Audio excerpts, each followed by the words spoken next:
Alright guys, आज हम लोग बात करेंगे कंज्यूमर सरप्लस के बारे में। सही, मैंने टॉपिक का नाम लिखा हुआ है कंज्यूमर सरप्लस। वर्ड से पता चल रहा है कंज्यूमर इज इन सरप्लस, यानी कि उसको कोई चीज ज्यादा मिल गई है। सही है, consumer is in surplus, consumer surplus. Surplus का मतलब ज्यादा होता है। Consumer is in surplus. Now how is the consumer in surplus? Let's suppose हम लोग बात कर रहे हैं, लेट्स सपोज मैं एक मूवी देखना चाह रहा हूँ। आई लेट्स सपोज मिसाल के तौर पे फास्ट एंड द फ्यूरियस 12। सही है, लेट्स सपोज 12 आ गई है। सही है, थोड़ा फास्ट फॉरवर्ड कर दिया। अब मैं उस मूवी के लिए मैं कह रहा हूँ, मैं 1000 रुपए देने को तैयार हूँ उसके टिकट के लिए। सही, I am willing to give up to 1000। मैं कह रहा हूँ 1000 रुपए का भी टिकट होगा यार, ले आओ कहीं से भी। मुझे वो टिकट पड़ा, मुझे कहीं से वो मूवी किसी ने लेट्स सपोज अपनी टिकट कैंसिल कर दिया, मुझे काउंटर वाले ने 400 रुपए का वो टिकट दे दी, क्योंकि 400 रुपये उसकी प्राइस थी। तो how much was I willing to pay? I was willing to pay 1000। And how much did I actually पे?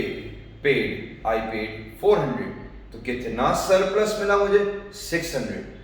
This is the amount that I could have paid, but yet I did not pay, but I got the utility for free. यानी कि मुझे 1000 रुपए तक मैं पे करने को तैयार था और पे सिर्फ मुझे 400 रुपए करने पड़े। तो बीच में जो 600 रुपए हैं, ये 600 रुपए की यूटिलिटी मुझे फ्री में मिल गई। मैं तो सोचा था 1000 रुपए ही जेब से निकलेंगे, लेकिन सिर्फ 400 रुपए निकले। तो consumer surplus is the difference between the amount a consumer is willing to pay and the amount the consumer actually pays. तो कंज्यूमर सरप्लस किसी भी चीज में हो सकता है। ये तो मैं मूवी पे रख के बात कर रहा था। लेट्स सपोज किसी को आईफोन 12 खरीदना है, उसने कहा मैं 4 लाख रुपए भी देने को तैयार हूँ, बस कराची में सबसे पहले फोन मेरे पास आना चाहिए। उस 4 लाख रुपए देने को तैयार था, उसको देने पड़े 3,20,000। तो 80,000 का कंज्यूमर सरप्लस है इसके अंदर। तो कंज्यूमर सरप्लस बेसिकली क्या है? Consumer surplus is the difference between the amount a consumer is willing to pay and the amount a consumer actually pays। यानी कि इन सिंपल वर्ड्स अगर बात करी जाए, इसका formula CS, consumer surplus, basically क्या है? अमाउंट विलिंग टू पे माइनस अमाउंट एक्चुअली पेड। सही है, आप विलिंग थे मूवी के लिए पे करने के लिए 1000 रुपीज और आपने पे करा सिर्फ 400 rupees. So how much is the consumer surplus? The consumer surplus is worth 600 rupees. तो ये कंज्यूमर सरप्लस है। So do you all understand what consumer surplus है? अगर इसी कॉन्सेप्ट को मैं ग्राफ पे रख के दिखाऊं, बाय ग्राफ, यानी कि बाय ग्राफ, अगर इसी चीज को मैं बाय ग्राफ रख के दिखा रहा हूं, ये है क्वांटिटी, ये है डिमांड कर्व, ये है प्राइस। अच्छा, how much was I willing to pay? I was willing to pay and I could have paid up to 1000, but उसकी प्राइस तो एक्चुअली 400 रुपए थी। तो एक टिकट जो मैंने खरीदा, let's suppose this is 1 here, तो ये पूरा एरिया जो इसके ऊपर वाला एरिया है, ये बेसिकली क्या है? This is known as consumer surplus. So sir, consumer surplus is actually the difference between the amount the consumer is willing to pay and the amount the consumer actually pays. That's known as consumer surplus. Do we understand this? अब इसको थोड़ा price पे रख के देखते हैं।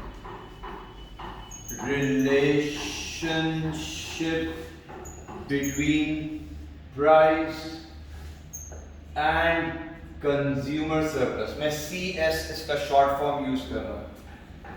अब अगर हम इस तरह से लेके चलें इसको, मिसाल के तौर पे ये अब मैं एक कॉन्सेप्ट बता रहा हूँ कंज्यूमर सरप्लस का। डिमांड, प्राइस, ये है क्वांटिटी। अब यही मूवी जो मैं जिसका आपको बता रहा था 1000 रुपए में पे करने को तैयार था, 400 रुपए की मुझे मूवी पड़ी, सही है, पूरा एरिया ऊपर का कंज्यूमर सरप्लस। अगर इसकी प्राइस बढ़ जाती है, इसकी प्राइस हो जाती है लेट्स सपोज 700 पे पहुंच जाती है, तो इस मेरा कंज्यूमर सरप्लस अब इतना सा एरिया रह गया है। तो यानी कि आपके सामने है जब प्राइस बढ़ेगी किसी भी चीज की तो CS कंज्यूमर सरप्लस कम होगा। यानी कि अगर मैं आपसे पूछूं इसी ग्राफ पर रख के x y इसको A कर लेते हैं, ये A है, ये B है, ये C है। अच्छा, अगर पूछा जाए इसी ग्राफ के अंदर what was the previous CS, कितना था, यहाँ लिखते हैं consumer surplus, previous consumer surplus कितना था पहले, CYA, ए को थोड़ा ऊपर लिख देता हूँ यहाँ, A, सही है, डिजिट्स में भी आता है। तो यानी कि पुराना कंज्यूमर सरप्लस कितना था, CYA, ये पूरा एरिया पुराना कंज्यूमर सरप्लस था, CYA, ये पुराना कंज्यूमर सरप्लस था। अच्छा, अगर पूछा जाए what is the new consumer surplus, नया कंज्यूमर सरप्लस कितना है, अब सिर्फ इतना सा बचा है PXA, अब कितना बचा है PXA। अच्छा, अगर पूछा जाए what is the change, what सिर्फ तब्दीली कितनी आई है, चेंज कितना हुआ है, what is the change in consumer surplus, कितना चेंज आया कंज्यूमर सरप्लस, चेंज है वो बढ़ भी सकता है कम भी हो सकता है, इसमें तो कम हुआ है CYXB, ये पूरा एरिया जो अब मैं ब्लैक से शेड कर रहा हूं, ये कंज्यूमर सरप्लस कम हो गया। तो चेंज कितना आया C, अच्छा यूं भी जा सकते हैं, यूं भी जा सकते हैं, इट्स द सेम थिंग, ठीक है, CYXB, ये चेंज आया। तो यानी कि ये चीज क्लियर हो गई कि प्राइस बढ़ने से कंज्यूमर सरप्लस कम हो जाता। अगर ये चीज और सस्ती मिल जाती तो क्या होता, अगर प्राइस कम हो जाती, जनरली अगर प्राइस कम हो जाएगी किसी चीज की, मैं ग्राफ पे बना नहीं रहा लेकिन आपको समझ में आ जाएगा, प्राइस अगर यही चीज मुझे 200 रुपए का टिकट मिल जाता तो क्या होता, कंज्यूमर सरप्लस और ज्यादा बढ़ जाता, सही है। अभी क्लियर विद द पार्ट। अब इसमें टेबल, अब मैं टेबल के थ्रू इसको एक्सप्लेन करूंगा, यानी कि हमें ये चीज क्या कहते हैं क्लियर हो गई। अब मैं एक टेबल इसमें बना दूं, अब मिसाल के तौर पे ये है हमारे पास क्वांटिटी, ये है हमारे पास क्वांटिटी कोई भी चीज है, अब ये है अमाउंट विलिंग टू पे,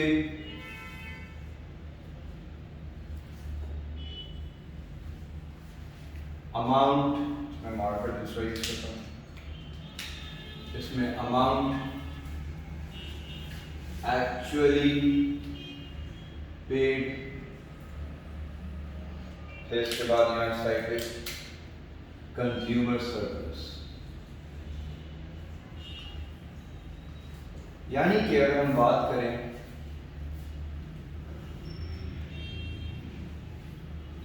पहली, अगर लेट्स सपोज मे बी, अब इसमें थोड़ा सा कॉन्सेप्ट आएगा law of diminishing marginal utility का, भी देखते हैं। लेट्स सपोज एक बंदा घर से निकला, उसके पीछे कुत्ता लग गया, भाग रहा है वो, सही है, अब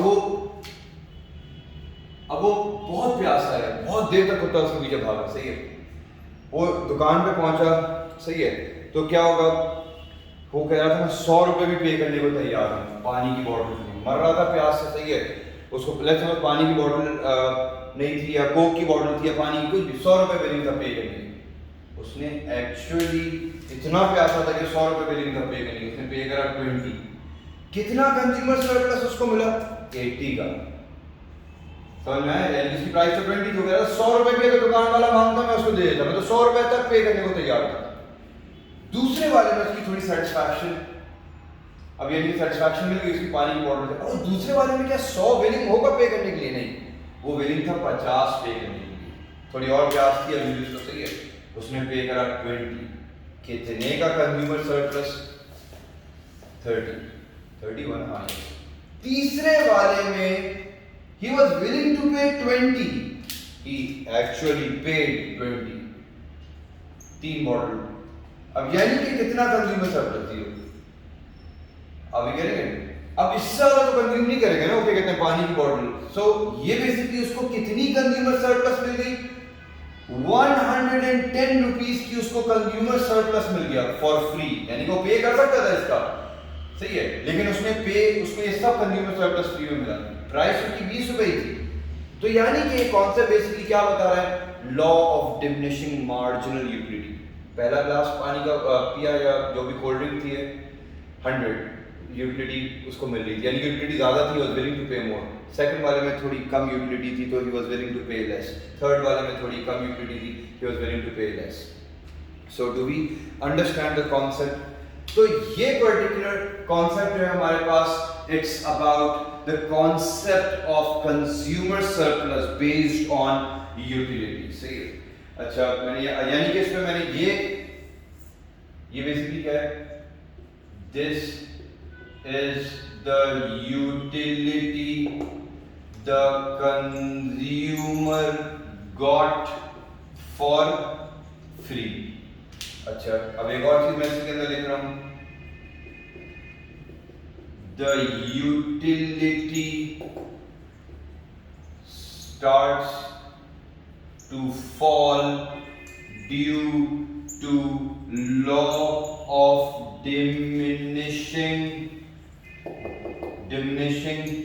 marginal utility। अब यहां देखो, hence the willingness to pay also starts to fall। यहां देख रहे हैं, गिरना शुरू हो गई। अभी गिरना है कि the willingness also starts to fall। अच्छा, अब हम इसके ऊपर हम बात करेंगे इलास्टिसिटी का कॉन्सेप्ट। सही है? अब अगर मैं बात करूं कि इलास्टिसिटी, इससे पहले मैं इलास्टिसिटी में बात करता हूं factors that can influence consumer surplus. क्या क्या ऐसे फैक्टर्स हैं जिससे कंज्यूमर सरप्लस इन्फ्लुएंस होगा? इधर कंज्यूमर सरप्लस बढ़ जाएगा या कम हो जाएगा। सबसे पहला, नेचर ऑफ द गुड। कोई नीड है उसमें बहुत ज्यादा होगा। फिर उसके बाद the last time the good was consumed। यानी कि अभी हम बात करते हैं पहला पानी का ग्लास पिया, उसके फौरन बाद 1 मिनट बाद दूसरा ग्लास पानी का पिया, सेटिस्फैक्शन कम होगी। यही ग्लास आप 5 घंटे बाद पिलाएंगे, सेटिस्फैक्शन लेवल ज्यादा होगा उसके अंदर। तो यानी कि लास्ट टाइम उसने वो चीज कब कंज्यूम करी थी। सही है? अच्छा, फिर इसके बाद नेचर ऑफ द गुड हो गया। फिर उसके बाद how important the good is। सही है? to the consumer, यानी कि बहुत इंपॉर्टेंट है। कंज्यूमर सरप्लस ज्यादा होगा, इतना इंपॉर्टेंट नहीं है। ठीक है? तो कंज्यूमर सरप्लस उसके अंदर रिलेटिवली कम होगा। तो ये बेसिकली फैक्टर है। अब अगर बात करी जाए कंज्यूमर surplus and elasticity, उल्टा भी कर सकते हैं हेडिंग को कि elasticity and consumer surplus। अब मिसाल के तौर पे मैं एक ग्राफ बना रहा हूं यहां आपके सामने। ये ग्राफ बिल्कुल मैंने वर्टिकल बनाया, इस साइड पे प्राइस है, वर्टिकल तो नहीं तो टेढ़ा ही होगा, सही है। ये आपको पता है ग्राफ बेसिकली क्या है, परफेक्टली ये क्या है, इलास्टिक है, इनइलास्टिक, इनइलास्टिक, यानी कि ये ग्राफ है परफेक्टली इनइलास्टिक। परफेक्टली इनइलास्टिक का मतलब है यानी कि जीरो आंसर है, सही है। जीरो आंसर का मतलब क्या हो रहा है, यानी कि जितनी भी प्राइस चार्ज करनी है, जो प्राइस चार्ज करनी है, उसमें आप जो प्राइस चार्ज करें कंज्यूमर पे करेगा। मिसाल के तौर पे किसी की जान बचानी है, इंजेक्शन आपको 10 रुपए का मिला, आपने कहा इसके लिए तो मैं कुछ भी अमाउंट पे कर सकता था, करोड़ों पे कर सकता था। तो यानी कि जब परफेक्टली इनइलास्टिक डिमांड होगी, हाँ डिमांड मैं लिखना भूल गया, जब परफेक्टली इलास्टिक डिमांड होगी यानी कि इलास्टिसिटी जीरो होगी, तो ये क्या है, कंज्यूमर सरप्लस, जो ये एरिया है CS, कंज्यूमर सरप्लस कितनी है, इंफिनिटी। अभी करेंगे consumer surplus is infinity, infinite. अच्छा चलो और आगे चलते हैं। अब मिसाल के तौर पे ये वाला ग्राफ थोड़ा सा ये रिलेटिवली इनइलास्टिक है, इसमें यानी कि मैं यहां लिख रहा हूं रिलेटिवली, लेकिन काफी इनइलास्टिक ही है, relatively inelastic, relatively inelastic demand. जब रिलेटिवली इनइलास्टिक होगा तो इलास्टिसिटी का आंसर लेस देन 1 होगा। अच्छा अब ये प्राइस थी, इसमें क्या था, कंज्यूमर सरप्लस, ये देखिए इसमें ये पूरा एरिया जो है ये प्राइस है, तो यानी कि अगर लेस देन 1 है तो कंज्यूमर सरप्लस इज हाई, इसमें इनफाइनाइट था, इसमें हाई है, सही है। अच्छा अब मिसाल के तौर पे यूनिटरी इलास्टिक पर रख के बात करते हैं। यूनिटरी इलास्टिक, यूनिटरी इलास्टिक में प्राइस 10 थी, अगर एक चीज यूनिटरी इलास्टिक है, सही है, यानी कि यूनिटरी, यूनिटरी भी बोल सकते हैं, यूनिट भी बोल सकते हैं, यूनिट इलास्टिक यानी कि इक्वली इलास्टिक, ना इनइलास्टिक ना इलास्टिक। अच्छा अब अगर हम बात कर रहे हैं, ये मिसाल के तौर पे इलास्टिसिटी इज इक्वल टू 1 होती है, इसमें कंज्यूमर सरप्लस कितना है, इसके अंदर ना ज्यादा है ना कम है, ये क्या, लेकिन कंज्यूमर सरप्लस इज मॉडरेट, सही है, इसमें मॉडरेट होता है। अब मैं एक और ग्राफ बना रहा हूं, एक और ग्राफ में ये यूं बन गया, प्राइस क्वांटिटी। अब आप लोगों को देख के ये ग्राफ समझ में आ रहा है, जितना अब ये देखें 10 रुपए की प्राइस, कंज्यूमर सरप्लस कम होता जा रहा है, तो यानी कि अगर ये मिसाल के तौर पे ये क्या है, रिलेटिवली इलास्टिक, परफेक्टली इलास्टिक तो नहीं है, रिलेटिवली इलास्टिक है, relatively elastic demand, relatively elastic demand का मतलब क्या है, E इज ग्रेटर देन 1। जब वो ग्रेटर देन 1 होगा तो आप बताएं इसके अंदर कंज्यूमर सरप्लस हाई है या लो है, लो है, बहुत कम है, तो यानी कि consumer surplus is low, very low. और अगर हम थोड़ा और आगे बढ़ते हैं, ये देखना, और मैं परफेक्टली इलास्टिक की तरफ पहुंचूंगा, तो यानी कि अभी परफेक्टली इलास्टिक का मैंने ग्राफ बनाया, ये देखिए इसका तो आपको पता है परफेक्टली इलास्टिक में डिमांड कर्व बिल्कुल स्ट्रेट होता है, परफेक्टली इलास्टिक है, ये प्राइस है, यहाँ प्राइस इतना भूल गया था, we should write price quantity, quantity. अब एक बात बताएं, 10 रुपए ही विलिंग था पे करने के लिए और 10 रुपए ही पे करा है उसने, तो यानी कि इसमें क्या है, ये अगर परफेक्टली इलास्टिक है, perfectly elastic demand, perfectly elastic demand को कैसे लिखा जाता है, E is equals to infinity, infinite. तो इसमें एक बात बताएं, कंज्यूमर सरप्लस इज 0, तो यानी कि कॉन्सेप्ट क्लियर हो गया कि अगर मिसाल के तौर पे इनइलास्टिक है, बहुत ज़्यादा कंज्यूमर सरप्लस है, सही है, एक और प्रोड्यूसर आ गया या जो भी रीज़न हुआ जिसके से थोड़ा सा और इलास्टिक हुआ, कंज्यूमर सरप्लस थोड़ा कम होता जा रहा है, एक और प्रोड्यूसर आ गया, थोड़ा कंज्यूमर सरप्लस और कम हुआ, एक और प्रोड्यूसर आ गया तो कंज्यूमर सरप्लस और कम होता जा रहा है। यानी कि द कॉन्सेप्ट इज कि अगर हम इस कॉन्सेप्ट पे बात करें, यानी कि द मोर इलास्टिक